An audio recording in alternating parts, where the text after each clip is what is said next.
One man's problem is another man's dream. I need to give you an update, and it's a blessing. I don't want this to sound like I'm complaining at all. I have been extremely blessed, not only with you guys and just in life in general, but with a ton of projects, and I need to do some cleaning. We're gonna start off here. This is an update on where all the projects are, because I know we had a bunch of projects planned, and I just want to let you know where they are and what a future plan of the car is. So a lot of things have changed. We talked about the turbo budget E46 build. We finished the E36 1J build, and I haven't updated you guys on any of it. There's been so many moving parts. Not to mention, Hannah is already at this point a few days past due on delivering our second baby. So I have so much stuff going on in life. But here is the update list on the cars. So first thing, the E30 beams. As you guys remember, if you watched the series, we picked up this car from some kid who was gonna scrap it. Casey from AK came out, flew out, helped us. Javier helped us put this whole car together. We threw the Toyota beams engine in it with the factory 6-speed behind that. The plan was to go drive toge with this car, but I don't spend a lot of time out in the streets anymore, and I rarely have time to even drive up to the mountains, which is, I'm sure I'm gonna regret one day not spending more time up there. But this thing needs to go. If you follow me on Instagram, I listed this car for sale, but we came up with a better idea. We decided, like, hey, why not do a giveaway with Holdfast? So we'll be launching the rules and regulations. So if you're interested in buying a wheel, head to Holdfast. We have our tier packages that you can buy and get entered to win this car. The overview on this, to give you a rundown: 91 E30 BC coilovers, full condor bushings all the way around the car. We have the Advan Racing dish wheels, GT radio, Champiro SX2s, Toyota beams engine also with a bunch of radium goodies, big fat radiator, and we got some wiring to clean up before it goes. On the interior, 2 buckets, brown leather because black and brown is classy, Tilton pedal assembly, Holdfast steering wheel, limited edition hits, Hoonigan shift knob, and a 4.2 welded roll cage. So completely gutted, again built for the mountains. It revs to 8,000 RPM. On the dash it says 55 because we don't know how to calibrate things. But this thing is a little ripper with a full stainless exhaust. Ripper for the mountains. So if you're interested in winning it, head to the website. It should be live. Update on car number 2, God's Chariot. The one I was telling you guys might be America's greatest build. The Corvette. We did the BC coilovers, if you saw the reel on Instagram, and we installed the angle kit. There's going to be a full video on this car on the channel on everything that we're doing to it, and there's still that gnarly story behind it that I really want to dive into. I haven't even cleaned out the inside because, again, we got this car from an impound lot. So just stay tuned. This will be coming soon, and we might do something with the engine. Not sure just yet. We're trying to figure that out. So that's where the Corvette lies as of now. We'll jump back on it. It's just not a priority right now, so I've been sitting to the side. The car that we have been spending a ton of time on behind the scenes is the Chaser. Now, the Chaser has so many updates. Obviously, visually, you see the new Motegi EXOs on the car. This car has quickly become my favorite car as far as drift cars that I own. It's also, you know, my dream chassis. So the Chaser. So there are some updates under the hood that I want to show you. First of all, same old 1JZ. We did do a bunch of tuning on this car, so it officially makes 470 wheel horsepower without struggling and not really pushing this stock sealed 1J. So it does pretty well. It's retuned. The problem we ran into was cooling. So we hit up the boys over at the Raleigh. They sent us out this twin SPA fan setup, shroud combo they have, and Anthony modded it up and it fits perfectly. You can see the gap between the motor. It is like, these are like super dialed. The only problem with these freaking lovely motors is that stupid alternator down there. It's junk. Those things only make like 90 amps, I think, maybe 80 amps, but they're junk. And with the fans that we threw in, with the new radium fuel cell in the trunk, the 3 pumps and the 2 fans have taken this alternator and are driving it into the ground. It can't make enough amperage. So what we're actually gonna do is we're gonna figure out how to adapt an LS alternator to this car. Now, I know that there's a bunch of different options. Like, people are telling me, oh, you can use a Tundra alternator and just cut a simple lug off and it'll work. Or you can go spend $600 and buy a factory bolt-in alternator that's like got aftermarket mods inside of it to make it produce 150 amps. The only problem I have with it is that, one, I want to make as much amperage as possible for as little money as possible. Two, everything for these 1Js is so expensive, even the stupid alternator. $500 to $600. I can throw, what's under that cover is the Pro car. The Pro car has a 250 amp alternator that's $130 on Amazon. Then you throw another $30 at it and you can get an overdrive pulley from Amazon. Then both of my cars will have 250 amp alternators in them. Both of them will use the exact same alternator, so that way if I had one alternator sitting around on the shelf, I have a spare for either car. So I'm trying to streamline things and make these cars as easy to keep alive as possible because there are so many of them, and I need a good alternator. So with that one being proven in the Pro car, I want to get one fitted into the JZ. Now I know there's a couple people who make a bracket. Most of them are out of stock, and it puts it onto the passenger side of this particular car. I want to keep it where it is, but put a 250 amp LS alternator on it. So here is the biggest update we did to the Chaser. We did the fuel cell, we did the radiator, but more than any of that, we upgraded the back seats. Tony came, we cut out the rear of the roll cage, we installed the seats. I'm not going to give too much away because there's a full video I want you guys to go watch, but we've already put and tested with 4 people in the car, and this thing with the new tune absolutely shreds. So stay tuned for that video, it's coming up. Now the 1JZ E46.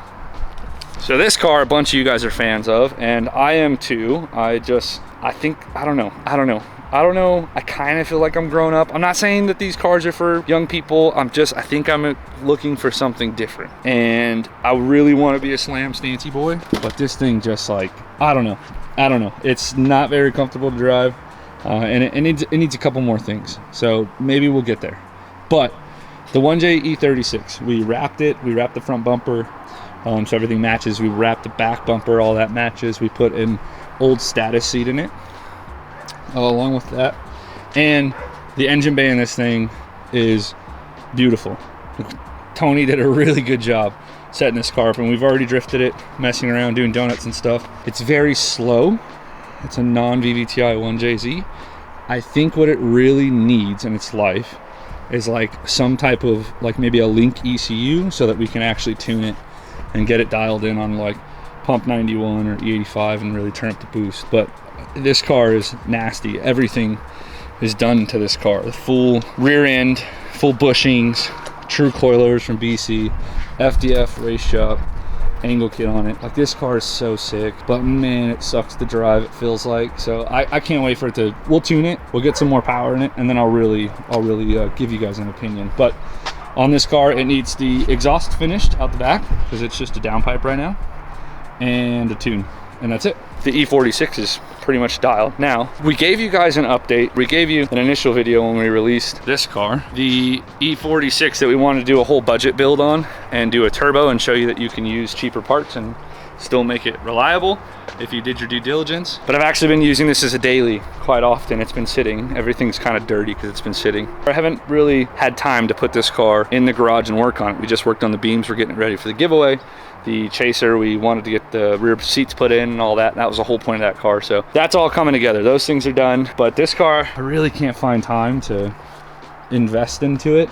And it's unfortunate because I know you guys love when I do E46 budget content. Like, you can go look at the old videos of the 4-seater beater. You guys were like head over heels for that car, and I was too. It just served its purpose. So maybe, and you guys let me know down below, is this something you guys still want to see? Should I invest the time in it? Are you guys down to watch that, or do you want to see something different? For instance, the car right next to it, which wouldn't ultimately be different than what you've seen on this channel, beside the plans for it, which again, I have high hopes and big dreams. But this is a Toyota Mark II, the second of the 3 packages that the JZX100 comes in. The last one would be the Cresta, and I've really wanted one of these for a while. I had a buddy tell me that this is the classy version. This is what happens when you're in tune with the culture. That's why you'd get a Mark II instead of a Chaser. I always wanted a Chaser, so I don't really give a damn.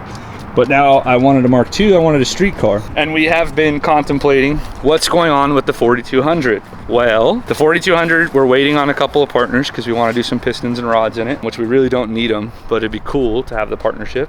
We have been considering throwing the 4200 into the Mark II and not only the 4200, but also throwing an 8 HP behind it. So that would become a super nasty street car. So I got some brand new Motegi's for it already yesterday that we can throw on that. I also came up on a Facebook market deal of the Century, is what I feel like. I love feeling like I got a good deal. I traded a couple raised wheels for this front bumper, for the Mark II, the rear bumper, and for the side skirts. Now, you could see there's a little bit of damage, but that's not too hard to fix. And so we kind of came up on a deal. I didn't really want those wheels. As you guys know, I drive for Motegi, so raised wheels don't really make any sense for me to have on any car. So we're considering throwing them onto the Mark II and making this car just an absolute street monster without losing any of like the luxury and the beautifulness of it. The last update on the last car. So I know a bunch of you guys have been waiting for this, and the only reason I'm waiting on it is because it might go on to be a Hoonigan build. Now, if you want to see Hoonigan building more stuff again, I need you to go over to Hoonigan's YouTube channel, go to Hoonigan's Instagram, and tell them, let us build the 240.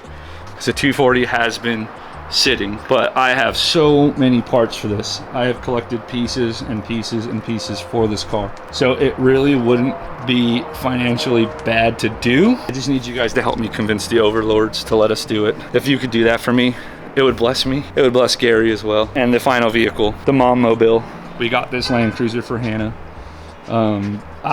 She pointed out that I had 8 cars. She goes, hey babe, you know what I realized? You have like 8 or 9 cars, because there's a couple that aren't even here. She goes, you have like 8 or 9 cars and I don't have any. She's like, can you maybe get me something? And so we looked at a couple of different cars, and we looked at 90s Land Cruisers, and we looked at different Lexuses and stuff like that, and eventually ended up with getting this. This is a 2024 Toyota Land Cruiser. It's super nasty. It's very luxurious. It's got leather phone charger, backup cameras, full round camera. This thing's like crazy. But when I considered the safety of my daughters, when I considered the safety of my wife, I instantly also thought to myself, let me get something that's brand new. I know it's cost a fortune and it's terrible in the wallet, but we have reliability, we have safety, and we have luxury in this. And on top of all of that, Hannah truly deserves it. She truly, truly deserves a car like that. We bought her the 1 Series. You guys saw it, but we sold it to my little sister-in-law. So I wanted to bless my wife with this. So now Hannah gets to drive around in this super nasty Land Cruiser. Not to mention, I really like it. So it's not just for her. But listen, there's a lot of moving parts going on around the shop right now, and let me know what you want to see. So just, again, go down below in the comments, let me know which car you want to see me start to thrash on. We obviously are going to roll out the Chaser stuff that we did and a little bit of the Corvette stuff we did, but I want to know which project you want to see. E46 Turbo, which I'm sure all of you guys are going to say yes, the E46 Turbo. The 4200 8 HP Mark II. The 240 I probably won't end up building on this channel, because again, the goal is to get it over onto Hoonigan so that we can rekindle the spark of building things on the Hoonigan channel. We just need the fans to kind of help us out. We've been talking about building stuff with them for a long time. There's a lot of moving parts in the company now. There always has been, but now it seems that in order for us to get back into building stuff, we really need the support of you guys. So let me know, comment below, let me know what you want to see. Some Land Cruiser content, if that interests any of you guys, or Corvette, let me know. Or are you just like, screw all of it, Micah, sell it all and just go drive the Pro car and the Chaser around, because sometimes that feels like what I want to do. Also, considering getting involved in rally driving, like actually jumping into ARA, I feel like I would absolutely shred in the ARA. I don't know, let me know below. Also considering golf. I'm old, I'm officially old. I have gray hairs and lower back pains. So now is about the time where I get involved in golfing. If you want to see some golfing stuff, let me know. Thank you guys, as always, for supporting all these crazy builds and all the stupid ideas that I have.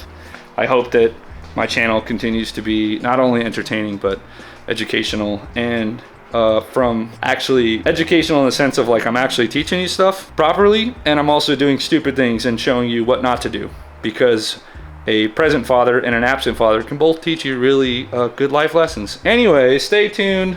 It's gonna be sick. Later, boys. Hold fast.